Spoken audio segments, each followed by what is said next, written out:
আসসালামু আলাইকুম প্রিয় দর্শক, অন্য মঞ্চের আলাপ চাইতায় আপনাদের সকলকে আমন্ত্রণ জানাচ্ছি। প্রিয় বন্ধুরা, প্রীতি, সালাম এবং শুভেচ্ছা নেবেন। ভারতের বিদেশ মন্ত্রী এলেন ডক্টর জয়শঙ্কর। তিনি কথা বলেছেন দুজন উপদেষ্টা, ডক্টর খলিল এবং ডক্টর আসিফ নজরুল। তারেক রহমানের সাথে কথা বলেছেন, তারেক রহমানকে মোদিজির শোক বার্তা হস্তান্তর করেছেন এবং জামাতের আমির ডক্টর শফিকের সাথেও কথা বলেছেন এবং চারজনকেই তিনি একটি বার্তা দিয়েছেন যে বাংলাদেশে একটি ইনক্লুসিভ নির্বাচন হোক, এটা তারা চায়।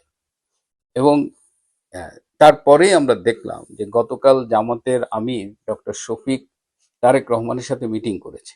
আবার ডাকসুর যে ছাত্র শিবিরের নেতারা, তারাও আবার তারেক রহমানের সাথে মিটিং করেছে। অর্থাৎ বিএনপি এবং জামাতে ইসলামের ইন্টারাকশনটা কিন্তু হঠাৎ করে বেড়ে গেছে। আপনারা নিশ্চয়ই খেয়াল রেখেছেন যে কদিন আগে বিএনপি জামাত মুখোমুখি ছিল এবং বিএনপির এখন ভার্চুয়াল যুগ, তো কেউ কিছু বললে ওটা থেকে যায়। বিএনপির নেতারা যেভাবে জামাতকে আক্রমণ করেছে, আবার জামাতের নেতারা বিশেষ করে ছাত্ররা যেভাবে বিএনপিকে স্পেশালি তারেক রহমানকে অ্যাটাক করেছে, এগুলো আমরা কিন্তু ভুলে যাইনি। হ্যাঁ, যেমন এই যে চাঁদা ওঠে পল্টনে, ভাগ যায় লন্ডনে, এগুলো তো এই শিবিরের এসব ছাত্রদেরই স্লোগান। আবার মুক্তিযুদ্ধে জামাতের ভূমিকা নিয়ে বিএনপির নেতারাই একাধিকবার কথা বলেছে এবং খুব রিসেন্টলি বলেছে। এই সব কিছু প্রিন্ট মিডিয়ায় আছে, ভার্চুয়াল সোশ্যাল মিডিয়ায় আছে। কিন্তু গতকাল থেকে দেখেন আবার এই জামাত বিএনপির মানে ক্লোজনেস আমরা অবজার্ভ করছি। কেন এরকম হচ্ছে? এই যে ডক্টর জয়শঙ্কর বলে গেলেন, তো ডাক্তার শফিক জামাতের আমির তিনি তারেক রহমানের কাছে গেলেন। তারা দুজনে ভেরিফাই করলেন যে দুজনকেই এই ইনফরমেশনটা দিয়েছে কিনা, এবং তারা দেখলেন যে হ্যাঁ, এই ইনফরমেশনটা দুজনকেই দিয়েছেন। এবং তারপরে তাদের স্বরূপটা কিন্তু আমরা দেখতে পাচ্ছি। আমরা সবসময় বলেছি যে যখন মাঠে আওয়ামী লীগ নেই, আওয়ামী লীগের মিত্ররা নেই, তখন জামাত বিএনপি দেখবেন যে তারা ভাগাভাগি করতেছে, মারামারি করতেছে, মুখোমুখি, ওর বদনাম করতেছে, সব করছে। কিন্তু যখনই মাঠে আওয়ামী লীগকে আমরা দেখতে পাই, তখনই কিন্তু সেই মুদ্রার এপিঠ ওপিঠ জামাত বিএনপি এক হয়ে যায়। এমনি রাজনীতি একটু জটিল, যেহেতু গুঞ্জন আছে যে ভারতের ক্লিয়ারেন্স নিয়ে তারেক রহমান বাংলাদেশে এসেছে। তো সারা জীবন যারা ভারতের বিরোধিতা করে রাজনীতি করলো, তাদের জন্মের পেছনে আইএসআইয়ের সমর্থন রয়েছে। সেই দলটি হঠাৎ করে ভারতের সমর্থন নিয়ে রাজনীতি করবে, ক্ষমতায় যাবে, এটা কিন্তু হিসাবটা একটু গোলমেলে মনে হয়। ভারত হয়তো কৌশলগত কারণে বিএনপিকে সমর্থন দিতে পারে, কিন্তু যখনই ইনক্লুসিভ নির্বাচনের বিষয় আসতেছে এবং আওয়ামী লীগকে যদি ফ্রি অ্যান্ড ফেয়ার ইলেকশনে অংশগ্রহণ করতে দেওয়া হয়, তাহলে জনগণ কাকে ভোট দেবে সেটা নিয়ে আওয়ামী লীগের শিবিরে টেনশন না থাকলেও জামাত বিএনপি শিবিরে কিন্তু একটা আতঙ্ক কাজ করছে। এবং যখনই এই আওয়ামী লীগ ইনক্লুসিভ ইলেকশনে আসতে পারে এরকম সম্ভাবনা তৈরি হয়, তখনই আমরা দেখি যে জামাত বিএনপির ঘনিষ্ঠতা বাড়ে। তো সেই সম্ভাবনাটা আবারও তৈরি হয়েছে। এটা ডক্টর জয়শঙ্কর বলে গেছেন। এটা কি শুধুমাত্র ভারতের কথা? এই ইনক্লুসিভ নির্বাচনের আকাঙ্ক্ষাটা কি কেবলমাত্র ভারতের? এই জায়গাটায় আমি অনেকবার বলার চেষ্টা করেছি যে কমনওয়েলথের মহাসচিব যে এসেছিলেন, তিনিও বলে গেছেন যে কমনওয়েলথ অ্যাসোসিয়েশনটা চায় যে বাংলাদেশে একটা ইনক্লুসিভ ইলেকশন হোক। আমি যে দেশটায় থাকি, আমাদের অস্ট্রেলিয়ান সরকার খুব ক্লিয়ারলি বলে দিয়েছে, বাংলাদেশ সরকারকেও জানিয়েছে যে বাংলাদেশে একটি ফ্রি, ফেয়ার এবং ইনক্লুসিভ নির্বাচন হবে, এবং এই কথার সপক্ষে আমার কাছে রিটেন ডকুমেন্ট আছে। এখন কথা হলো যে আমেরিকা কি চাইছে। আমেরিকা খুব স্পষ্টভাবে তারা জানিয়ে দিয়েছে, বিশেষ করে ভারতের সাথে তাদের সাম্প্রতিক যে সম্পর্কটা ডেভেলপ করেছে, সেখানে তারা বাংলাদেশের ব্যাপারে ভারতের চোখ দিয়েই দেখতে চায়। তারা খুব ক্লিয়ার যে ভারত যেটা ভাবছে সেটা। আর ডক্টর ইনুস, তিনি একসময় আমেরিকার পাপেট হিসেবে ক্ষমতায় বসেছিলেন, এটা সত্যি, এবং ডক্টর ইনুসের যা যা দেবার সেটা তিনি দিয়ে ফেলেছেন। পোর্ট দিয়েছেন, বোয়িং কেনার অর্ডার ফাইনাল করছেন। তারপরে বাংলাদেশে সেন্ট মার্টিন দ্বীপটা নিয়ে আমরা কথা বলছি, কিন্তু কেউ সোনাদিয়া দ্বীপের কথা বলছি না। এই সোনাদিয়া দ্বীপে কিন্তু মার্কিন সেনাবাহিনীর বিভিন্ন রকমের তৎপরতা দেখা যাচ্ছে। এই যে কদিন আগে আমাদের সেনাপ্রধান জেনারেল ওয়াকার খান সেন্ট মার্টিন গিয়েছিলেন, এটা আমরা সোশ্যাল মিডিয়ায় ইউটিউবে দেখেছি, কিন্তু কেউ বলেনি যে তিনি সেন্ট মার্টিন যাওয়ার আগে সোনাদিয়ায় গিয়েছিলেন। এবং সোনাদিয়ার জনগণ কিন্তু বিভিন্নভাবে আমাদের সাথে যোগাযোগ করছে এবং তারা কিন্তু জানাচ্ছে যে এই সোনাদিয়া দ্বীপটা এখানে এটা কি মার্কিনীদের হাতে তুলে দেবেন কিনা ডক্টর ইউনূস, বা নেক্সট যারা আসবে তারা দেবেন কিনা, এটা নিয়ে কিন্তু একটা নেগোসিয়েশন চলতেছে।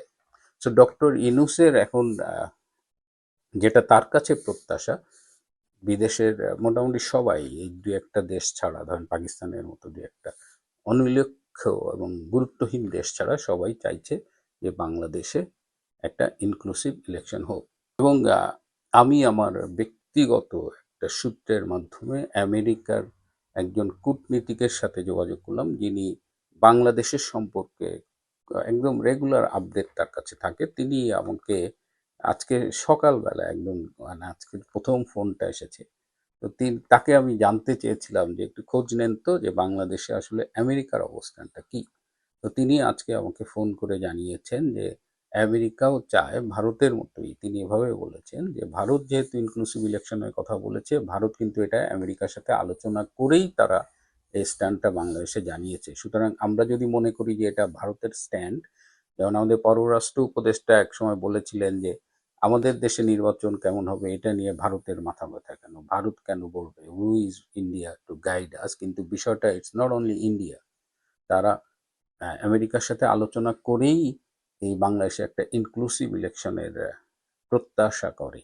তো সেই জায়গায় আমেরিকারও অবস্থান যে বাংলাদেশে একটা ইনক্লুসিভ ইলেকশন হোক। ইনক্লুসিভ ইলেকশন না হলে যেটা হবে যে এই নির্বাচনটা বিতর্কিত হবে এবং বাংলাদেশে সেক্ষেত্রে গণতন্ত্র, স্থিতিশীলতা, এই বিষয়গুলো এবং সুদূর পরাহত হয়ে যেতে পারে।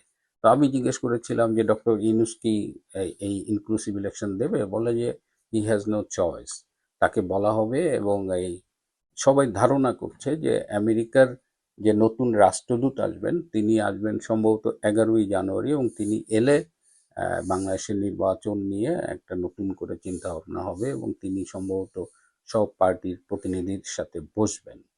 আর ক্রেসিয়ান জ্যাকবসন, যিনি ইউনূসের অভিভাবক ছিলেন, যিনি ইউনূসকে সুরক্ষা দিতেন, তিনি বাংলাদেশ থেকে বিদায় নিয়েছেন, ইউনূসের কাছ থেকেও বিদায় নিয়েছেন। সো এই মুহূর্তে ইউনূস বাংলাদেশে অনেকটা অভিভাবকহীন হয়ে গেছে। তো ডক্টর ইউনূস যদি নির্বাচন ইনক্লুসিভ নির্বাচনে রাজি না হয়, তাহলে তিনি বলেছেন যে probably he has no choice, but তারপরেও তিনি আমাকে বলেছেন আই ডোন্ট নো। কিন্তু তিনি তার অভিজ্ঞতা থেকে বলেছেন যে সেরকম পরিস্থিতিতে এমনও হতে পারে যে ডক্টর ইউনূসকে এই প্রয়োজনে তার এই প্রধান উপদেষ্টা পদ থেকে সরিয়ে দিয়ে অন্য কাউকে সরকার প্রধান করা হতে পারে। তো এই জায়গাটায় this is the latest development. আমার মনে হলো যে আমরা যারা বিভিন্নভাবে মাঝে মধ্যে হতাশায় ভুগি, আমাদের এখনো আসার জায়গা আছে। আর যদি ডক্টর ইউনূস গায়ের জোরে, যেটা তিনি বারবার বলেন যে আওয়ামী লীগ ইলেকশনে এলে তার টেকনিক্যাল প্রবলেম আছে, তিনি যে স্পষ্ট ভীত, এটা এটা বুঝতে আমাদের রকেট বিজ্ঞানী হতে হয় না। এবং সেক্ষেত্রে যদি আওয়ামী লীগকে বাদ দিয়ে একটি নির্বাচন করা হয় এবং জামাত, সেক্ষেত্রে জামাত কিন্তু চারিদিকে খেলতেছে। হ্যাঁ, জামাতের সাথে এই যে একটা নিউজ নিয়ে রয়টারের সাক্ষাৎকারে একটা নিউজ যে দুজন ভারতীয় কূটনীতিবিদ তার সাথে বাসায় গিয়ে মিটিং করেছিল, এটা নিয়ে আপনারা অনেক কথাবার্তা বলছেন, ডক্টর শফিক এটাকে অস্বীকার করছেন। আমার কাছে এর চেয়েও বিস্ফোরক তথ্য আছে যে ডক্টর শফিকের দল কার কার সাথে যোগাযোগের চেষ্টা করছে, এটা আমি সঙ্গত কারণেই আপনাদের কাছে বলছি না। সুতরাং জামাত ক্ষমতায় যাওয়ার জন্য মরিয়া হয়ে আছে। যদি আওয়ামী লীগ না থাকে, আওয়ামী লীগ ছাড়া যদি নির্বাচন হয়, সেক্ষেত্রে বিএনপিকে ল্যাং মারার একটা সুদূর প্রসারী পরিকল্পনা তাদের অনেক দিন ধরেই আছে এবং সেই ক্ষেত্রে খেলা অন্যদিকে ঘুরে যেতে পারে। আপাতত এখন পর্যন্ত ইউনূস সরকারের উপরে যে প্রেশার রয়েছে, বা বাংলাদেশে একটি আগামীতে একটি ফ্রি, ফেয়ার এবং ইনক্লুসিভ নির্বাচন হবে, প্রয়োজনে নির্বাচন ফেব্রুয়ারি থেকে পিছিয়ে যাবে, সেটা এপ্রিল কিংবা তার পরে হবে। প্রিয় দর্শক, ওসমান হাদী হত্যা মামলার প্রধান সন্দেহভাজন আসামি ফয়সাল করিমের আরেকটি ভিডিও বেরিয়েছে, 3 নম্বর ভিডিও এটি। এই ভিডিওতে তিনি বলছেন তিনি সরকারকে ট্যাক্স প্রদান করেন, ওসমান হাদীকে 5 লক্ষ টাকা তিনি লোন করে দিয়েছেন, জাবেরকে তিনি কিছু টাকা দিয়েছেন। ওসমান হাদি যে 16 ডিসেম্বরের জন্য গেঞ্জি বানাতে বলেছিল 250, সেটি সম্পর্কে তিনি বলবেন। হত্যাকাণ্ড কিভাবে হয়েছে সেই সম্পর্কে তিনি কোনো কথা বলেননি। আমরা তার বক্তব্য শুনি, একে একে কথা বলবো। 2010 সাল থেকে, তো আমি ট্যাক্স দেওয়া শুরু করেছি মেবি 14 সাল থেকে। হ্যাঁ, তো ওসব কাগজগুলো নাই, একটা 2টা বছরের খুঁজে পাইছি। এই যে দেখেন, 2022 সালে আমার 21 লাখ টাকা ট্যাক্স দেওয়া ছিল, 2022 সালে 21 লাখ টাকা ট্যাক্স দিয়েছে। এবং 2023 সালে আমার 66 লাখ টাকা। এবং এই বছর কিন্তু আমি 9 লাখ টাকা, ব্যবসা এত ভালো ছিল না, 9 লাখ টাকা এই বছর ব্যবসা ছিল না, কিন্তু 9 লাখ টাকা ট্যাক্স দিয়েছে। আমি ট্যাক্স দিয়েছি। ঠিক আছে, ঠিক আছে। আপনাদের আরো কিছু প্রশ্নের উত্তর দেবো আমি। যে আপনারা বলছেন যে আসলে হাতি টাকা নেয় না, হাতি অনেক ভালো মানুষ। আমার যে 65 লাখ টাকা আপনারা বলছেন বাজেয়াপ্ত করবেন, এই 65 লাখ ভালো কি মন্দ সেটি আমাদের জানার বিষয় না। অ্যাডভান্স করেছেন, আপনিও অপরাধী। হাদিকে দিয়ে আপনি কাজ উদ্ধার করতে চেয়েছেন। হাদি যদি 5 লাখ টাকা নিয়েও থাকে, আপনি দিয়েছেন, আপনার স্বার্থে আপনি দিয়েছেন, সেটা নিয়ে আমরা কোনো কথা শুনতে চাই না। কিন্তু হত্যাকাণ্ড সম্পর্কে কোনো মোটিভ বা তার বক্তব্য থেকে কিছু পাওয়া যায় কিনা সেটি আমরা শুনবো।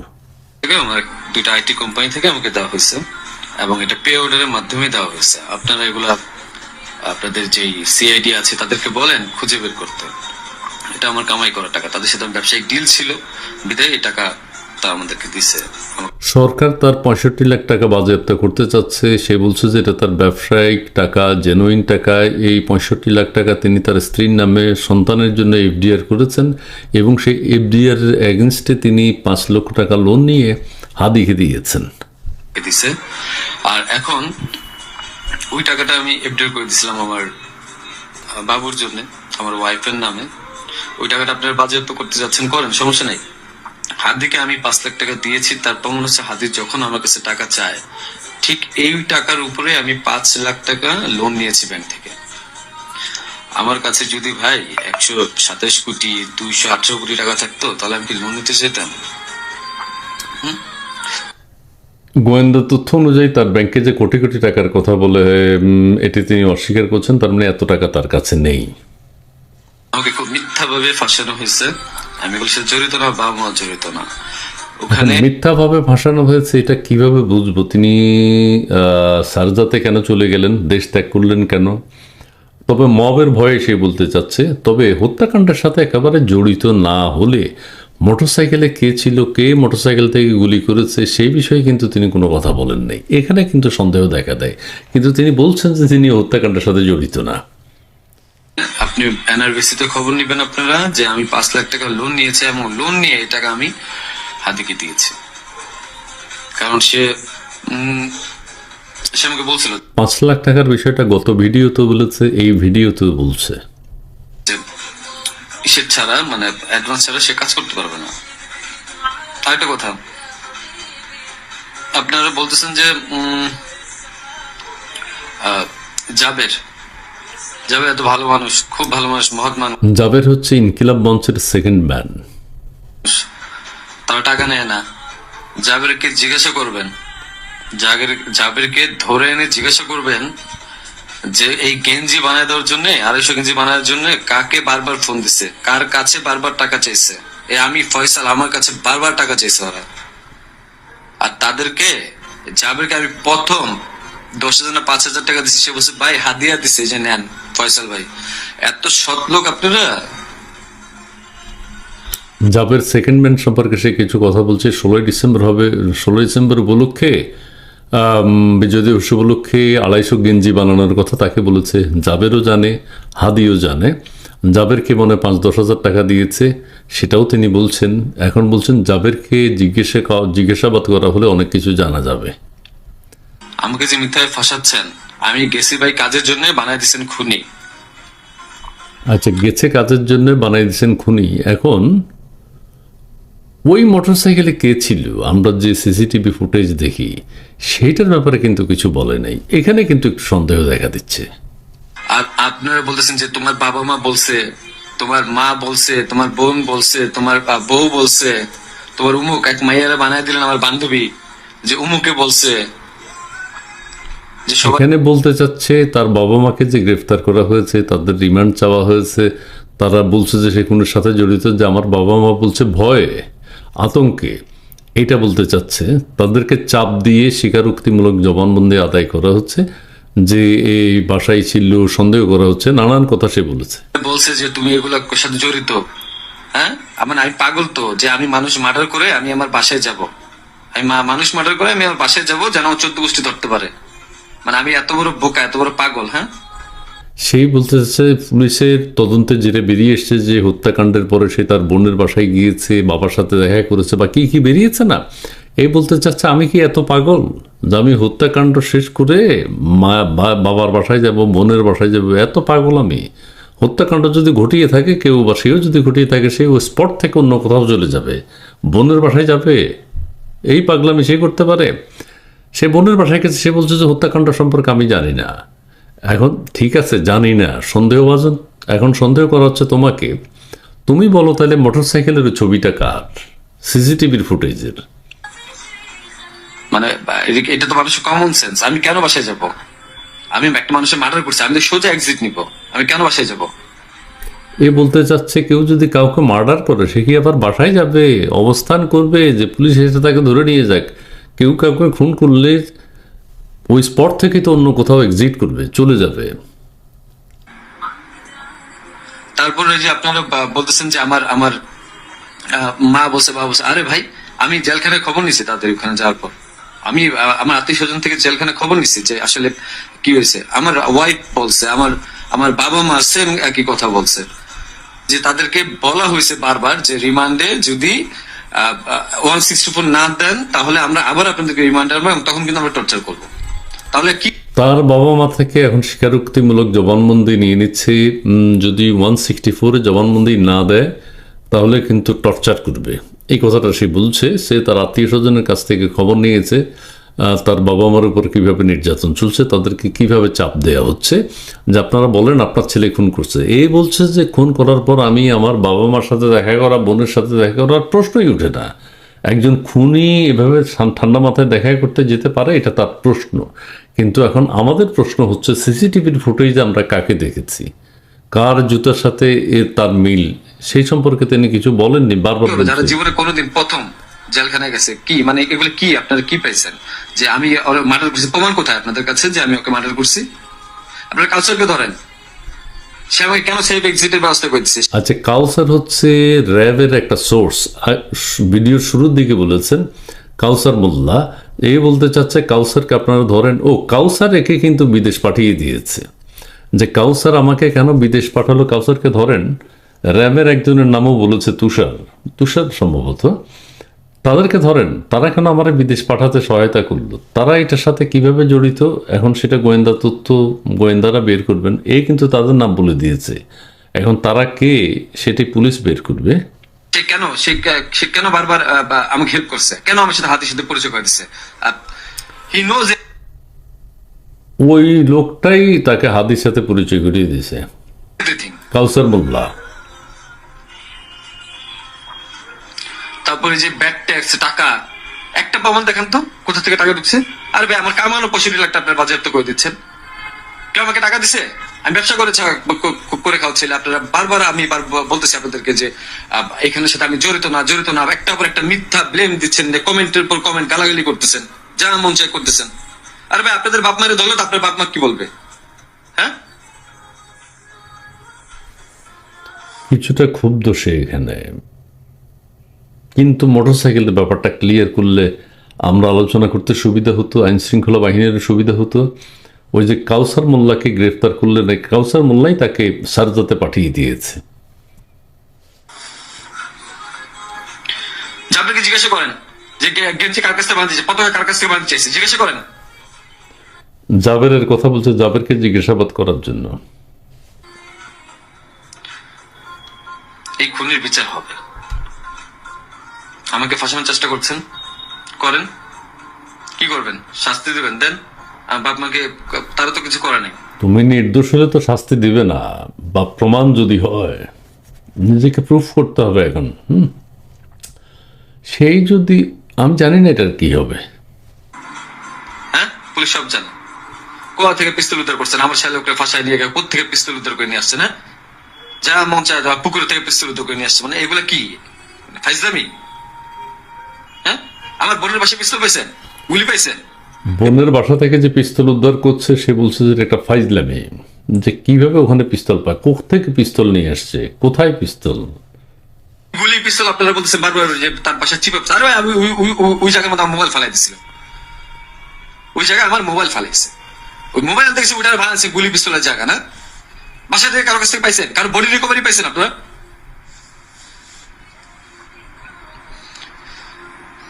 আপনি এদেরকে ধরেন, কাউসার মোল্লা, ধরেন, অনেক কিছু জানতে পারবেন। জাভেদ, হাদির সাথে লাস্ট আমার একবার কথা হয়েছিল যে একটা বিষয় নিয়ে, যে ও মানে যখন ওই যে সাদিক কামরে মেবি জামাত থেকে ও খুব আপসেট ছিল, যেহেতু ও জামাতের প্রোডাক্ট। আমাকে ভালো বলতেছিল যে ভাই আমার খুব মনে হয় কষ্ট হয়ে যাবে। আমি ওরা বলছিলাম ফাইজলামি করে যে মির্জাবাজ ভাই তো খুবই ভালো মানুষ, ওনার কাছে যান, উনি আসলেই ভালো মানুষ, ভাই তো ভালো মানুষ। হাদি নিজেও বলছে যে মির্জাবাজ ভাইয়ের কাছে যান, উনি ভালো মানুষ, ওনার কাছ থেকে আপনি যে 2-4 কোটি টাকা নিয়ে আপনি নির্বাচনটা বাদ দিয়ে দেন। এটা আমি একবার ফাইজলামি করতে করতেই বলছি। তো বলছে ভালো, তো ভাই যদি টাকা দেয় তাহলে তার নির্বাচন করা লাগবে না।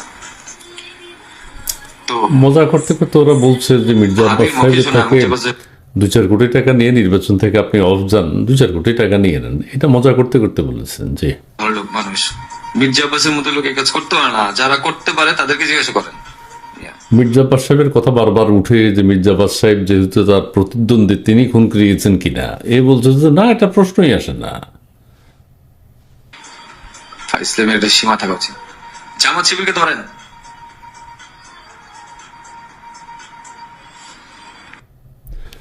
আচ্ছা, যাই হোক প্রিয় দর্শক, আমি একটু সামারিটা নেই। সে বলতে চাচ্ছে সে নির্দোষ, কিন্তু মোটরসাইকেল আমরা যার ছবি দেখেছি, পুলিশ আমাদেরকে যেটা দেখিয়েছে সেটা কার ছবি, মোটরসাইকেল কার, কি, এগুলো সে ব্যাখ্যা দিয়েছে। তার বন্ধু বান্ধব কেউ কিছু জানে না, মোটরসাইকেল তার নিজের, সে নিজে মোটরসাইকেল চালাতে পারে না সেটা বলছে। কিন্তু মোটরসাইকেলে যে আমরা তার জুতা পরিহিত ছবি দেখলাম, এটার মিল আছে এক ধরনের। মোটরসাইকেলতে গুলি, সে বিষয়ে কোনো কথা বলে নাই। তবে সে সামারি করতে চাচ্ছে যে হাদি আমার কাছ থেকে টাকা নিয়েছে, জাবেরকে নিয়ে জিজ্ঞাসাবাদ করা হলে জাবের অনেক তথ্য বেরিয়ে আসবে। ওর কাছ থেকে টাকা চেয়েছে, গেঞ্জি বানানোর টাকা, মাঝে মধ্যে টুকটাক টাকা পয়সা দিত, নির্বাচনে সহযোগিতা করার জন্য বলেছে, সেই কথা বলেছে। সে বলতে চাচ্ছে তার বাবা মাকে রিমান্ডে নিয়ে নানান তথ্য আদায় করে নিচ্ছে যেগুলো সত্য না। ঠিক আছে, সে 5 লক্ষ টাকা ব্যাংক থেকে লোন নিয়েছে 65 লাখ টাকার এগেনস্টে, যেহেতু 65 লাখ টাকার এফডিআর আছে, সেই টাকাটা সে আদিকে দিয়েছে। এখন কোনটা কতটুকু সত্য সেটা আইন শৃঙ্খলা বাহিনী বের করবে। যে আমরা দেখেছি যে গত আগস্টে পট পরিবর্তনের পর জামাতের দিক থেকে একটা খুব চেষ্টা ছিল যে আওয়ামী ভোটার যারা আছে তাদের কাছে গ্রহণযোগ্য হওয়ার, তাদেরকে সহযোগিতা করা, সাহায্য করা, একটা প্রচেষ্টা তাদের মাঝখান থেকে দেখা গিয়েছিল। আবার বিপরীত দিকে আমরা আরেকটা জিনিস দেখেছি যে আওয়ামী লীগের রাজনৈতিক কর্মকাণ্ড যে স্থগিত করেছে সরকার, এবং সেই স্থগিত করার ক্ষেত্রে সবচেয়ে বড় ভূমিকা পালন করেছিল কিন্তু জামাত ইসলাম। তখন এনসিপি, হাসনাত আব্দুল্লাহ এদের নাম উচ্চারিত হলো, এরা যে আসলে জামাতেরই লোক সেটা তো এখন এরই মধ্যে স্পষ্ট হয়ে গেছে। প্রায় একদিকে তারা উপরে দিয়ে তারা সাহায্য করেছে, আবার ভেতর দিয়ে তারা গাছের গোড়া কেটে দিয়েছে, আওয়ামী লীগের গোড়া কেটে দিয়েছে। এই যে অবস্থানটা, এটাও তো নিশ্চয় আওয়ামী লীগের লোকজন বুঝতে পারছে। আবার তারপরেও আরেকটা জিনিস যে দেখেন, আওয়ামী লীগের সবচেয়ে বেশি ক্ষোভ আমাদের এই রাজনৈতিক দলগুলোর মধ্যে কার উপর? আমার ধারণা এনসিপির উপর। কারণ এনসিপি তাদের এই নিষিদ্ধ করার ক্ষেত্রে, অমুক করার ক্ষেত্রে সবচেয়ে গুরুত্বপূর্ণ ভূমিকা পালন করেছে। সেই এনসিপি এখন আবার জামাতের সঙ্গে জোট করেছে। তাহলে আওয়ামী লীগের ভোট পাওয়ার ক্ষেত্রে জামাতের যে একটা মানে আপনার সম্ভাবনা ছিল বলে অনেকে মনে করত, সেটা কি আপনি এখনো দেখেন? না, এখানে তো কিছু ভোট এনসিপির জন্য আওয়ামী ভোট কিছুটা কমবে, কিছুটা কমবে। আর একটা বিষয় দেখেন, এই যে জামাত যে 30টা সিট দিয়ে দিল এনসিপি কে, আবার ইসলামী আন্দোলনকে 35টা সিট দিল, জামাতের অ্যাকচুয়াল সিট কয়টা? জামাতের সিট 18টা 20টা। এবার অনেক টেনে টুনে যদি ইসলামী আন্দোলন তার সাথে আসছে, তারপরে আপনার মামুনুল হকের হেফাজতে ইসলাম তার সাথে আসছে। এদেরও সারা দেশব্যাপী 4-5%, কোনো জায়গায় 7% ভোট আছে। কিছু কিছু ক্ষেত্রে তারা জামাতকে ভোট দিয়ে আপনার থ্রেশহোল্ড অর্থাৎ মেজরিটি হিসেবে উইন করতে পারে। এতে 25টার বেশি সিট হবে না। এই যে আপনার কিছু কিছু ক্ষেত্রে আপনার জামাত যে এনসিপি কে ছেড়ে দিছে 30টা না, আপনি ধরুন যেখানে জামাতের ভোট আছে 5%, এনসিপির ভোট আছে 1%, 6%, এটা তো বিএনপির ক্যান্ডিডেট বা বিএনপির আপনার বিদ্রোহী ক্যান্ডিডেট এদের ধারে কাছেও কিন্তু আসতে পারবে না। এটা হলো রিয়েলিটি। জামাতের আমি বলি জামাত মঙ্গল গ্রহে প্লট বিক্রি করতেছেন, সেখানে যান, আমি তো বিক্রি করে দিলাম আপনাকে, ওই ওই সিটে যেয়ে দাঁড়াও, ওইখানে দাঁড়াও, ওইখানে দাঁড়াও, কিন্তু তাদের তো ভোট নাই। আসল কথা হচ্ছে ভোট থাকতে হবে। জামাতের ভোট আপনি দেখেন 91-এ ছিল 16%, 2001-এ ছিল 8%, 2001-এ ছিল 8%, 2008-এ এসে তারা 3টে পাইছে, সিট পাইছে। জামাত যেভাবে আপনার একটা পেপার টাইগার হিসেবে আবির্ভূত হয়েছে যে তারা সরকার গঠন করে ফেলবে, এই ধরনের কথা আমার কাছে সঠিক বলে মনে হয় না। আপনার অনেক জায়গায় খোঁজ নেন যে দেখবেন যে জামাতের সেখানে কমিটি আছে, সামান্য কিছু লোক আছে। এইখানে এনসিপি তো একটা মারাত্মক ভুল করছে। এনসিপি জামাতের সাথে যে তারা যে কাজটা করছে, তারা একটা যুদ্ধাপরাধীর দল, যে দলটা বাংলাদেশের স্বাধীনতার বিরুদ্ধে অ্যাক্টিভলি কাজ করছে। এবং সেইখানে তারা বলে যে তারা ছিল না, তারা মানে সেই সময় অনেকে ছোট ছিল, এই ছিল সেই ছিল, কিন্তু সেই দলটা তো যুদ্ধাপরাধীর দল। তারা তো অ্যাক্টিভলি পাকিস্তানি হানাদার বাহিনীকে সহায়তা করছে, তাদের আলবদর বাহিনী করছে। তারপরে তারা রাজাকার হয়েছে, পিস কমিটির মধ্যেও ছিল, মুসলিম লীগও ছিল। এখানে শুধু যে একমাত্র জামাতে ইসলামী ছিল তা তো না, অনেক জায়গায় মুসলিম লীগ ছিল, নেজামে ইসলামী ছিল, বিহারিরা ছিল। সেরকম একটা দলের সাথে এনসিপি, যেটা এক সময় ধরা হইতো যে বাংলাদেশের এই আগস্ট মাসে আমরা মনে করতাম গণমানুষের যে আকাঙ্ক্ষা, ডিক্টেটরকে, শেখ হাসিনাকে উৎখাত করে একটা গণতান্ত্রিক রাষ্ট্র, একটা সেকুলার রাষ্ট্র যেখানে সবার সমান অধিকার আছে, তারা সেইটাই কাজ করবে। কিন্তু তারা পলিটিক্যাল পার্টিগুলো কখনো বিএনপির দিকে যায়, কখনো জামাতে, শেষ পর্যন্ত জামাতে গেল। এখন লোকে তো বলে যে তারা জামাত ছিল, তারা অরিজিনালি শিবির শিবির ছিল, ঝাঁকের কই ঝাঁকে মিশে গেছে। এটা কিন্তু এনসিপির জন্য একটা অশনি সংকেত। অ্যাকচুয়ালি তাদের অস্তিত্ব বিলীন হয়ে গেছে। যারা এই মানে এই সেকুলার ধারণায়, এই যে আপনার মৌলবাদী ধারণার বাইরে ছিল, সেই সব মেম্বাররা, সেন্ট্রাল মেম্বাররা এনসিপির, তারা কিন্তু একে একে বের হয়ে আসছেন, কেউ স্টেটমেন্ট দিচ্ছেন, ধীরে ধীরে বেরিয়ে আসছেন। তারা হয়তো একসময় একটা দল করবেন বা নাও করতে পারেন, কিন্তু তারা এটা থেকে ডিস অ্যাসোসিয়েট করে ফেলছেন। এটাই হচ্ছে রিয়ালিটি। মানে তার মানে আপনি এনসিপির তেমন কোনো সম্ভাবনাময় রাজনৈতিক ভবিষ্যৎ দেখেন না? না, আমি দেখি তো নাই, এটা মনে করি যে এটা বিলোপ হয়ে গেছে বাংলাদেশের রাজনীতিতে। এনসিপির ভূমিকা রাখার যে এবিলিটি যেটা ছিল, তারা প্রথমত তারা দল করছেন একটা, এই দলে ডক্টর ইউনূস তাদেরকে পরামর্শ দিয়েছেন। তারা সোশ্যাল ফোর্স হিসেবে থেকে যে কাজটা করতে পারতেন, যে প্রধান কাজ ছিল যে দুর্নীতি মুক্ত করা, প্রধান কাজ ছিল বৈষম্য মুক্ত করা, প্রধান কাজ ছিল যে আমাদের সমাজে যে অনিয়ম আছে, অনাচার আছে, এগুলির বিরুদ্ধে তারা কিন্তু একটা পাওয়ারফুল শক্তি হয়ে দাঁড়াতে পারতো। সেখানে তাদের এই রাজনৈতিক দল করার প্রয়োজনীয়তা ছিল না, এটা আমি আগেও বলছি। আমি এখনো মনে করি কি ইট ওয়াজ এ সিরিয়াস মিস্টেক। তারা নয়া বন্দোবস্তর কথা বলেন, ইনসাফের কথা বলেন, খুব ভালো কথা।